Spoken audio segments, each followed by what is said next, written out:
Oh, I love that song. And oh yeah, that's the way we got to start this off, right then and there. Let's just go ahead and see the Iron Sight snipe coming through, as well as the push into the Attic of Doom. Yeah, that one, hilariously enough, Team Liquid able to sneak out that second place, almost getting the win on the back of K-Mine. A great grenade there from FaZe once again. They are just nailing it with those today, but the real story of this one, Matt, was IG all over everybody. IG put up one hell of a game last time around. You can see this is where it starts off. That sneak around back behind Oath, net a couple of more kills, and it just keeps escalating. They're walking through, going after Na'Vi, going after WTSG, then having to overcome Team Liquid at the end. That is such a huge performance from this team. Yeah, and I mean, K-Mine of all people, the newly acquired superstar for Team Liquid, almost able to do it, but look at this. The prone and the spray is good from Pixel, and 15 kills for them. Like, on one end of that, they're like, yeah! And the other side's just like, oh, thank God. Whenever you're in one of those situations, you know it's so nerve-wracking. You're just finally glad, like, oh, it's done. I did it. Everything's fine. Let's breathe. It's so funny to see how different people react to stuff like that. Some people lose their minds, and other people are like, it's over, thank you, God. Like, my heart couldn't take any more of this. And, well, we know, whenever you get in those sniper battles across trees, and you know that there's just territory and the last circle's closing in on you, blood pressure just starts to climb. Every time I get done with it, I always have to be like, all right, breathe for just a second. That's the fun of this game, is that adrenaline surge never seems to go away. No, nothing but excitement at the end of these games. That's what you want when you play PUBG. You want to get to the end. You want to be the one that's taking those shots, trying to get that chicken dinner for your team. Even watching it, I love it. It just makes it so exciting to see plays like that. K-Mine almost clutching it out, but then Pixel's able to turn the tables, get it done for his team, get a huge win. They're going to shoot up in the standings. So with this, we had a lot going on inside that last game. Our boy Toby has a great set of insights that he wants to provide on what happened. So Toby, take it away.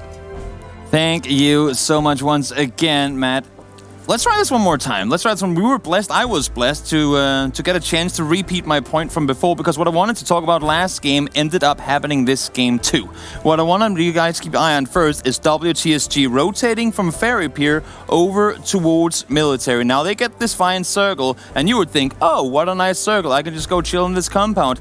Probably don't want to do that, because by sitting locked down in the compound, that will most likely allow for other teams to push up towards you. What they end up doing instead is, as soon as they get over here, they start splitting out. They run out, they take control, they try to make sure, oh, now the circle went over. We have to make sure no one's going to be coming from that northern side. So once they see shoot to kill, immediately manages to take them off, back off to safety. Now that we got that side locked down, let's start focusing on the other sides. You can see constantly out and about, running around, trying to constantly keep safe space for themselves to work within, because as we saw in the late game too, that area of the map, it is really damn open. As a counterpart to that, if we go back just a little bit, you have a team that ends up winning the game on the south side of the map, Inside Games down here. They were fighting, not only against opponents, but against the blue as well, all the way out there on the edge.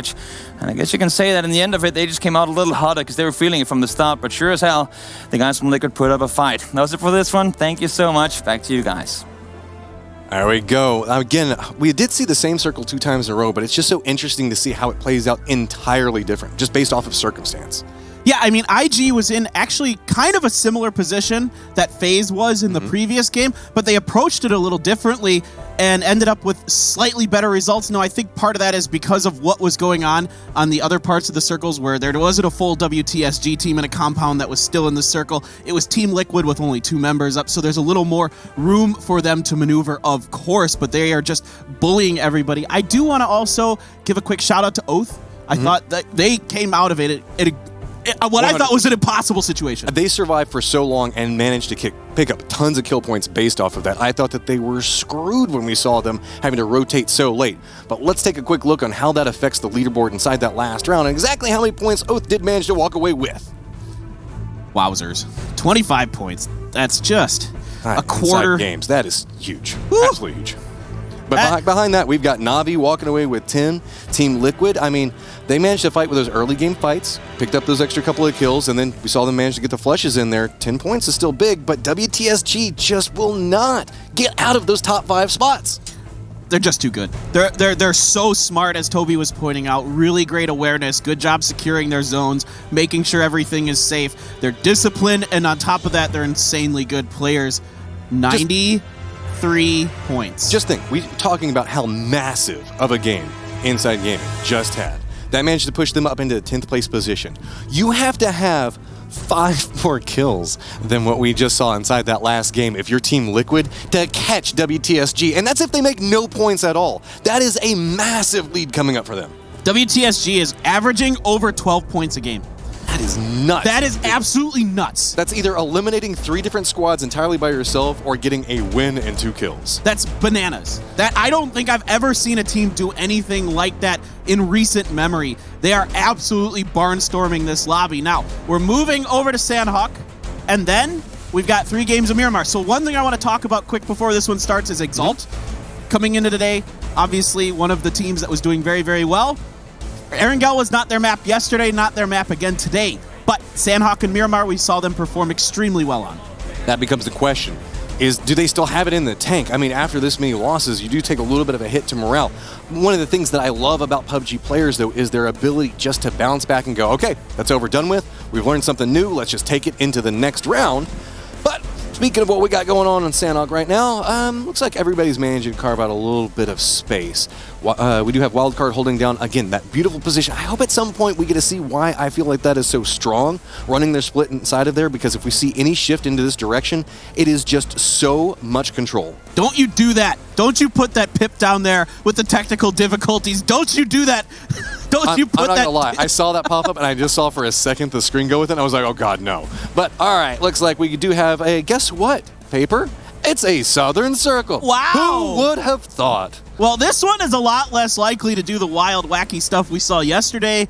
But then, you know what, I say that, Matt, and apparently everything we get to watch today is just bananas, bat crazy. I almost went for my second swear word. I've already used my swear word. All of them. But I won't go that far again. I'm done.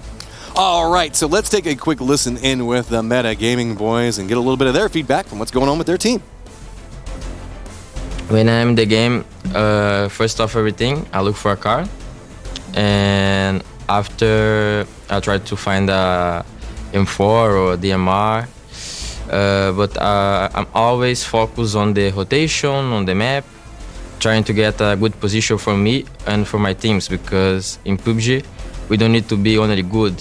We have to be strategic, like good strategics. So I'm always focused on the map, trying to see which rotations we can do, to take info and to help my teammates like all the time. I think we are the best team because we have 2 under 18 players, and we have our coach. He's 15 years old, and the younger players are the best.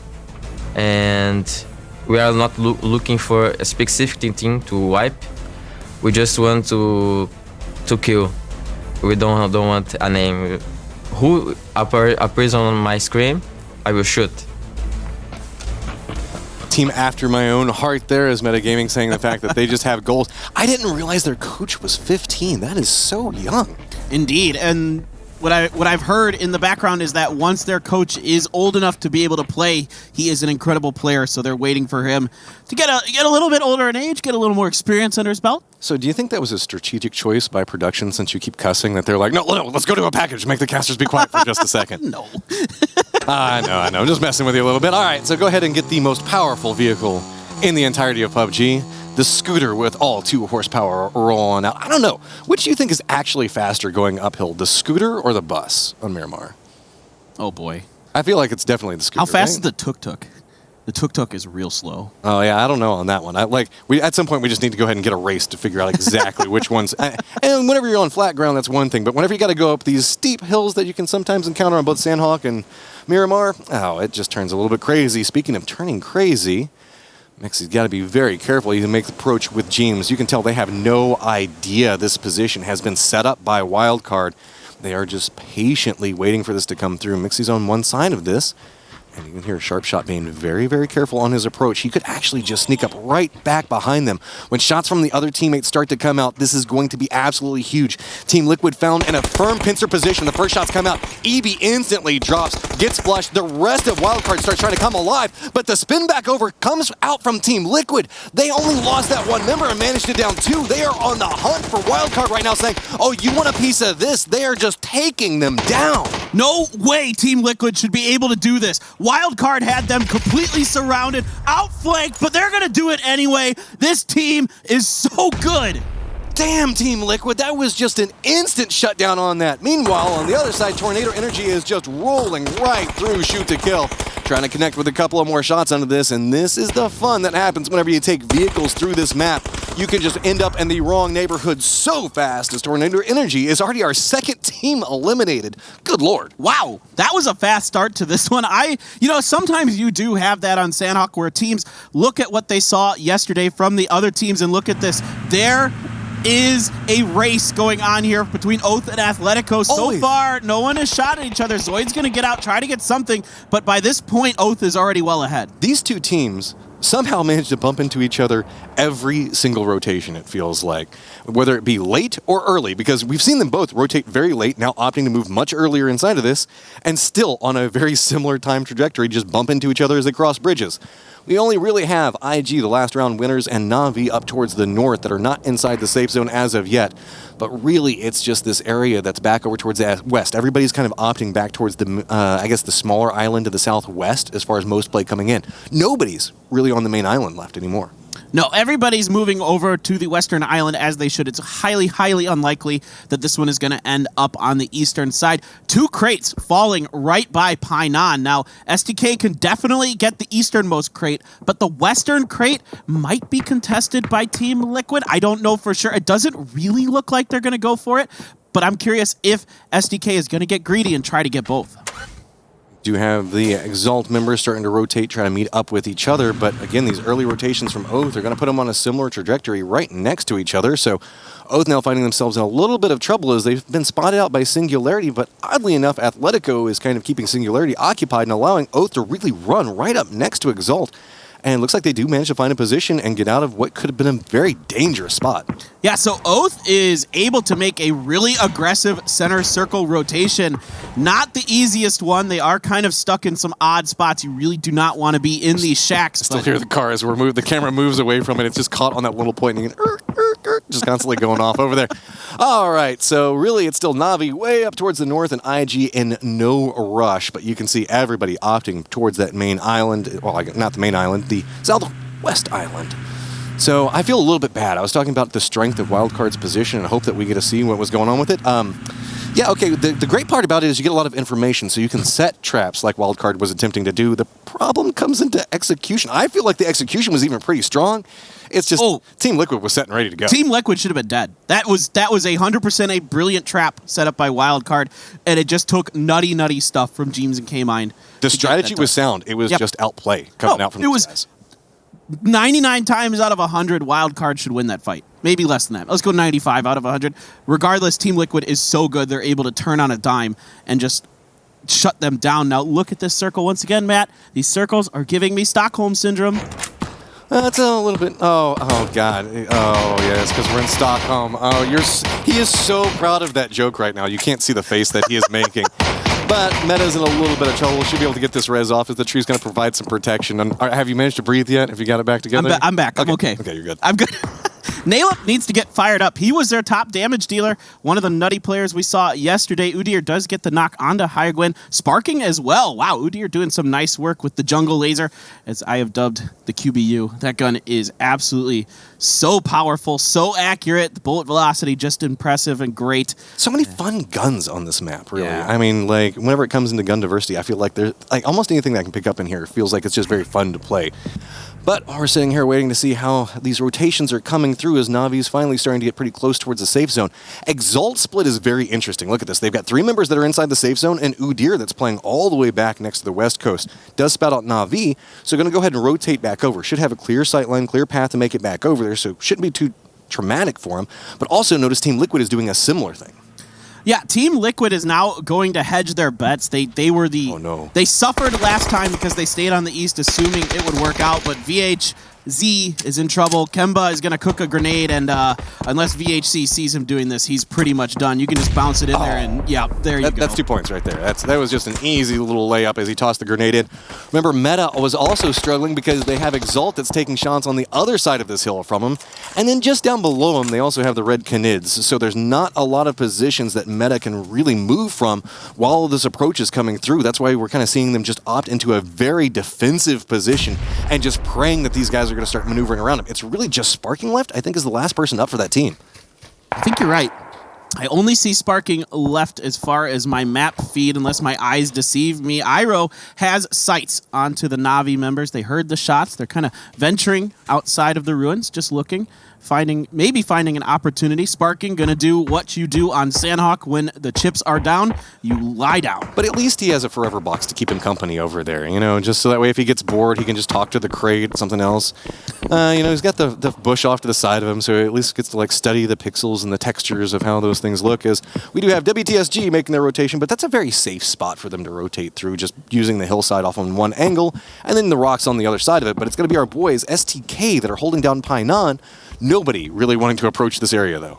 No, going through Painan is really, really challenging, and SDK, you know, setting up 2 on the corners on the eastern side and then 2 in the center on the western side pretty much gives you the best angles to cover all of the outside of Painan, lets you know if anyone's going to try to come through. Okay, finally, now we're going to where we should be going.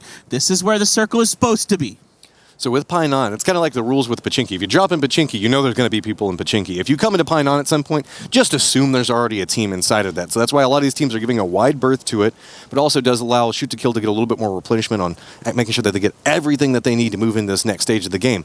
A lot of our teams really not having to move. It's just Jeems on the outside of this. OMK is probably going to use those hills, but it's IG is the only team that's not inside the safe zone yet, and our boy Sparking. Can't forget about Sparking. He's the last guy for his squad up and just narrowly outside the circle. Yeah, we'll be watching Sparking, see if he can pull off some kind of theatrics or some kind of heroics for Meta. They're really, really needing to start turning things around. As Matchroom pointed out earlier, we're almost to the halfway point of the GLL Season 4 Finals. Purdy Curdy has pushed outside, and he is getting some shots into Jeems. Jeems running down the hill, taking a little bit of damage, but there is a lot of foliage in the way, giving him some visual protection. But that's okay. Still take out the tires. I love seeing just tires. I don't know what it is. It's just like deny the utility. Don't let them use it. Well, let's be real. Nobody's going to use vehicles at this point anymore. There are a death trap with 50 people alive.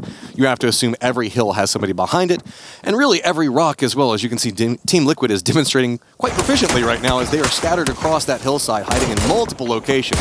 Meanwhile, Exodus kind of caught up with OMK, taking a little bit of damage and forcing them to rotate around them, as it looks like OMK really wanted this complex, but T-Bone is very close to Pat. Yeah, Omakin is going to have to start fighting their way center. Might as well get it done now while you think you have a good situation, a favorable situation, but I don't know. Exodus has a 2-2 split, so they do have a numbers advantage. Jeems finally going to get taken down there. In fact, it's Iroh, so WTSG has swung all the way around to the other side of the ruins to find the Team Liquid squad. Team Liquid, only 2 members up right now. It's going to be Mixie looking back over towards one angle, K-Mine holding another, but WTSG, these guys have been on a roll. You mentioned it, 12 points per game, and while Team Liquid is sitting on 4 kills already, they already have 2 members down, and this is just a force to be reckoned with as WTSG, while they are, everybody remembers the old school South Georgia, it doesn't seem to matter what the map is. These guys just bring in dominance. Yeah, well, this is a map that a lot of these players have had success on throughout the time that Sandhawk has been brought into competitive PUBG. Iroh definitely comes to mind as a guy who is really strong, really understands this map. Whoa! But Zapping's gonna get him, but what a turn. That was a quick spin coming around from the Exodus boys. Balefrost does get taken down for it, but he did get some damage back over towards IG. Last round winners now looking back over towards Exodus, but don't forget OMK is very close to this. Shots go back over towards Vegas, and that's going to be Exodus getting eliminated out. So we're going to have to see if the guys from IG can get their res back over towards it. Meanwhile, Team Liquid starting to aggressively move back over next to WTSG. This is really fascinating. I mean, this is how much confidence this Team Liquid squad has. And they already have 4 kills. So a lot of times when you talk about Sandhawk and what you can do, getting 4 points on Sandhawk is generally pretty good. Coming out of it with the amount of chaos that can ensue on this map, 4 points already for Liquid. One thing to note, with the circle shift the way we see it, Team Liquid is actually in a gatekeeping position. We have Shoot to Kill that's taking a couple of shots towards WTSG as well. This could allow the Jack-in-the-Box style ambush that we see Team Liquid prepping right now to be extremely successful if WTSG gets caught in these long-range fights and has to start moving, paying attention to another team, such as FaZe towards their south, or Shoot to Kill that's holding down Painan. Yeah, it's kind of interesting here for Shoot to Kill. Now, they already have 4 kills on this game, so that's a nice little chunk of change for them. What's fascinating about this is if any teams try to come down to Painan, get forced down into it, all right, Mexi down, just up to K-Mine once again. Surprise, surprise, look who it is, the last surviving member of Liquid. Vard is maybe going to get res. I think that was a smoke. Yes, indeed, that was a smoke coming down. Oh, but Miraku and 1 FPS comes up on the backside, gets the headshot, so now some more smokes are going to have to come down. Let's see if Iroh can get this done. This is a lot of utility being used, and they're trying to deny the sightline out from Shoot to Kill as well as FaZe. Red Canids, due to FaZe's position, are being forced along this trajectory, so that way they run right over here next to WTSG, but guess who is sitting and waiting? Right as soon as you walk around that rock, you are instantly dead, my friend. So now, Zhang now looking back over here, seeing if he can spot out any more of the Red Canids, just trying to defend out the rest of his team while the reses are trying to come through. Grenades are starting to drop down next to him, and 1 also goes down. So reposition starting to come out from the guys from WTSG, but still constantly trying to move downhill is where we see Zhang trying to move to. Yeah, great flanking positions here by Zhang. Should be able to finish off and 1 FPS. Maybe. No, I spoke a little bit too soon. There is some cover fire, but eventually is able to find enough of an angle to get it done. Takes a little bit of blue damage, but nothing super significant. Iroh and the others now backing off of this fight because there is going to be FaZe Clan guarding them in front. Meanwhile, we do have Exalt that's caught up trying to gatekeep out Navi's position with this. They're right on the edge of the circle. Both these teams have to move. Exalt decides to just hop in vehicles, realizing it's been way too long, just going to start running. Shiv looks back over there and saw somebody moving and realizes, no, wait, it's a teammate. I'm pretty sure he wasn't going to take their shots, but they're just going to go ahead and let those guys bleed out so that way they can try to get the points over towards it. It should be noted, Bestelach is still up. He can potentially run over to this position, at least get gear. I think it's too late to try to go for a res off of this, but at least pick up anything that those guys have. So, yep, that's exactly what he does, and he flushes them out as well. But meanwhile, Exalt still continuing their pushback over there, and now bumps into Athletico, and there we go. Zoidmate gets 1, but the grenade follow-up is going to go ahead and take him down. Uter gets dropped as he's trying to make the push back over, and this is very messy back over towards the south, because don't forget, Oath is also right next to this position. Athletico needs to clean up this fight right now. End it before Omakin comes in the back and tries to third party. They're able to do it. Exalt Gaming down in 10th place, so today continues to be a real struggle for them, but Athletico looking good. 4 kills already. Flood aware that Omakin is coming up on their back. And oddly enough, we can see that the position coming out from Athletico is kind of defending out Oath's 1-1 split that they've got with their remnants. Singularity is already in a great position inside the circle, but it's a very difficult push that they're trying to make up here because grenade range, I was just saying, is quite long from those high ground positions. So T-Bone's trying to make a flick around the outside of this, trying to approach on a vulnerable point that maybe Athletico isn't watching. So with this being so close to the circle, Athletico has got to be paying attention to this angle, and I don't know if they're going to see it. We might see T-Bone be able to come up and get a massive play for his team. I wouldn't even mind seeing T-Bone venture out a little bit into the blue. The blue does obscure you just enough that sometimes people won't catch you out of the side of their eyes. That grenade is pretty decent. Extreme taking some damage. Nick 101 too far away from that next grenade. Just hits the front of the tree. Return fire coming. Page taking a bit of damage himself. T-Bone did have the approach, but did get spotted out by Zoidmate and Nick right now, so the reposition's coming out from them, trying to hold back OMK as they're trying to make this push uphill. It's just bouncing back and forth. Finally, a down comes out. It's going to be Vasco that gets the opening knock with it, and you can see now moving aggressively into this point. T-Bone has a little bit of information back over towards his left, but it's going to be Extreme trying to go for this res. Has to listen for footsteps, and that's another beautiful knock coming out from OMK. Goes for the spray back over towards Athletico, and that was easy looking. Well executed by Omakin. A 3-on-4 situation. They're able to turn around and win.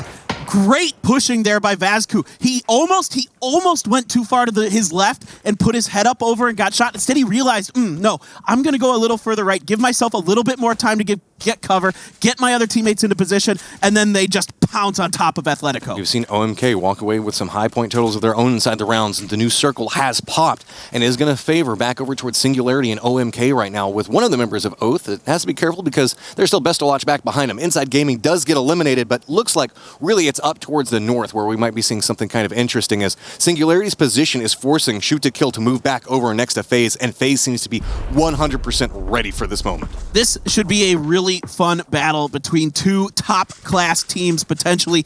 Alo is going to be your flanker for Shoot to Kill. Some grenades coming out. Alo cooking his own, but no!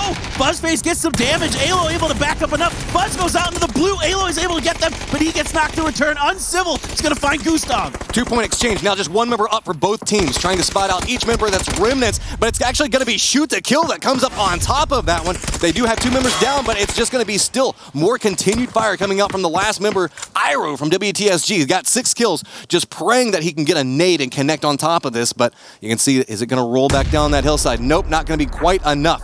Uncivil has to be very cautious as he makes the approach right outside the blue, going to run right onto the angle for him, and Iro picks it up, moving up to 7 kills as Shoot to Kill is eliminated. Iro is nuts. The Turkish Vulture coming up, stealing a bunch of kills. 5 total for him this game, 7 for WTSG. This man is a one-man wrecking crew. Can't wait to see what he's got left in the tank, but SNG has a nice compound in front of him. OMK can actually see him, and Vasku is actually going to be the one to get him. So now eliminated, WTSG moves out in our 5th place spot, dropping us down to just 4 teams. Is that truck still making that sound off in that position? Just looking back over at it like, okay, well, at least I know somebody is here. Shinboy's in a little bit of that shack, but OMK is just on the other side of this, so with the blue coming out, is Shinboy going to have to step out? And there you go. Best of Luck's just going to track it.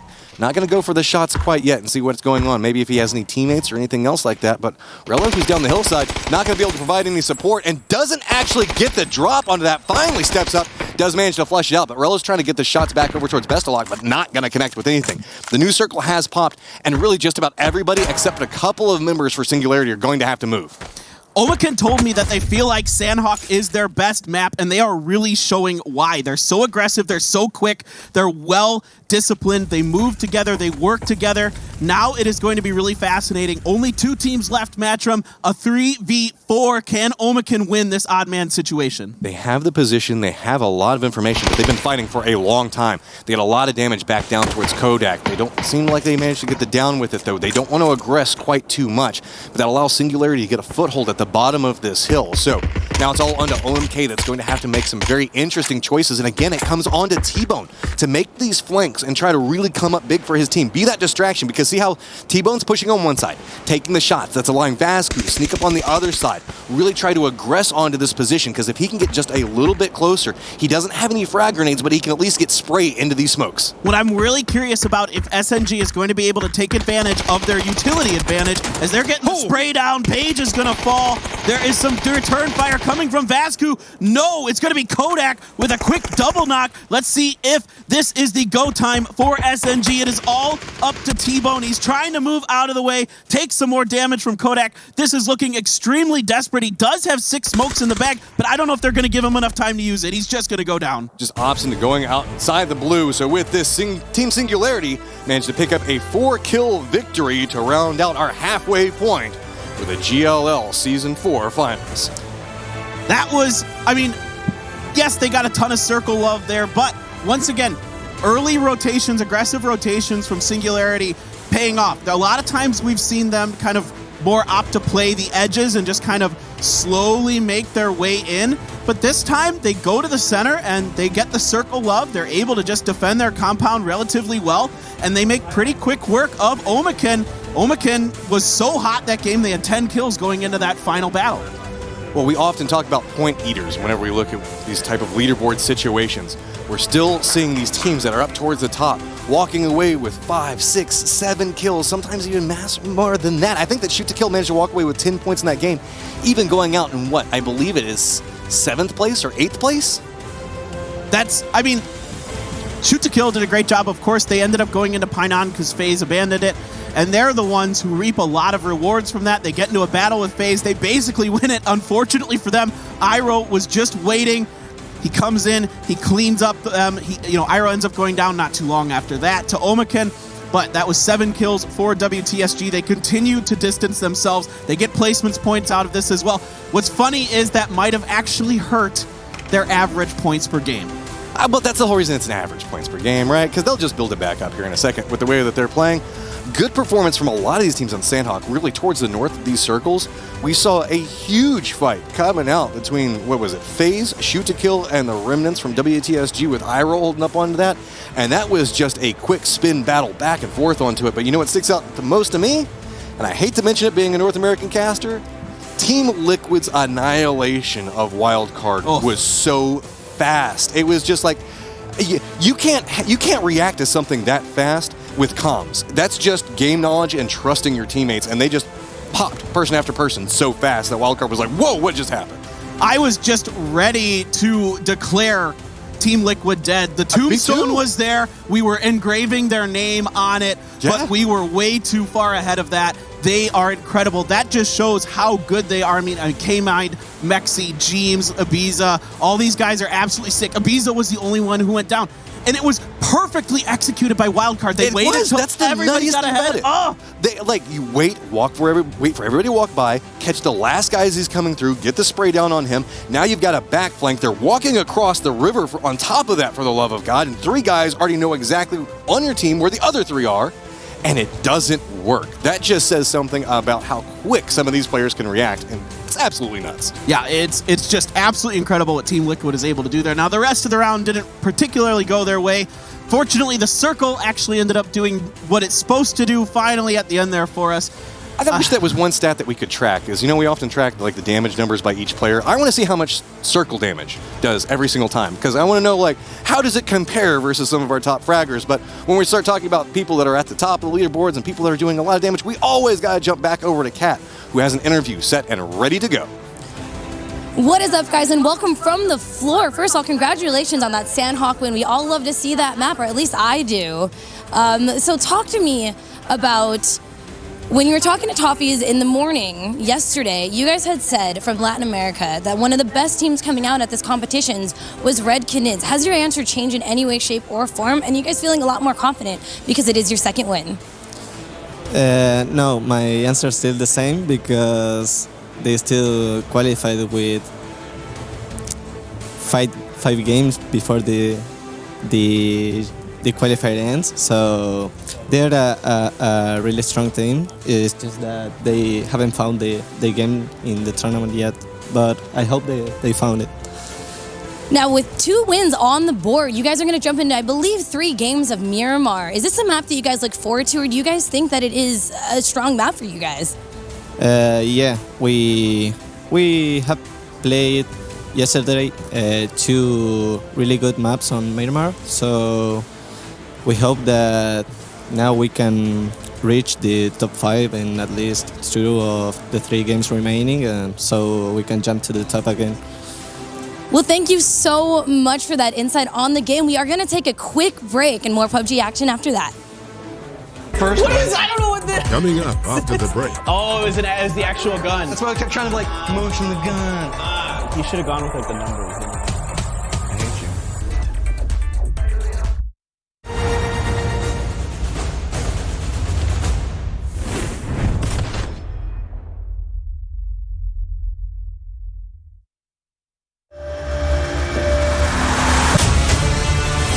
Don't just watch PUBG, compete as well. Competitive ELO and ranking system. Climb the ladder. Start your path to pro. Head over to play.gll.gg. The best PUBG platform.